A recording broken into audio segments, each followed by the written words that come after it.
ოლიმპიადის სახელწოდებით ახალგაზრდა იურისტების საკონსტიტუციო უფლებებისათვის დღეს დასრულდა პროექტი საქართველოს საკონსტიტუციო სასამართლოსა და იურიდიული განათლების ფონდის ხელშეწყობით განხორციელდა. მაშინ 8 გუნდი იყო წარმოდგენილი, რომლებმაც პროფესიულ უნარებთან დაკავშირებით საკუთარი შესაძლებლობები გამოავლინეს. იმიტირებულ სასამართლოს დომაზე საუკეთესო გუნდი, მოსარჩელე, მოპასუხე მოთამაშე და იურიდიული განათლების ფონდის რჩეული გამოვლინდა.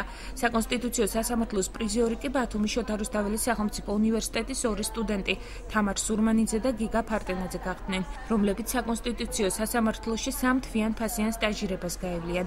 აღნიშნული ოლიმპიადა 7 წელი ატარდება. წელს მასში მონაწილეობა 4 უმაღლესი სასწავლებლის საბაკალავრო პროგრამის მეორე, მესამე და მეოთხე კურსის სტუდენტებმა მიიღეს.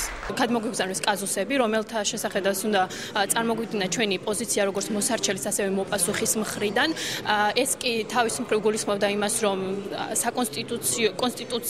კონსტიტუციით გათვალისწინებული უფლებების შესახებ უნდა გქონოდა მაღალი ცოდნა, ასევე საერთო ჯამში საკანონმდებლო რეგულირება უნდა გცოდნოდა.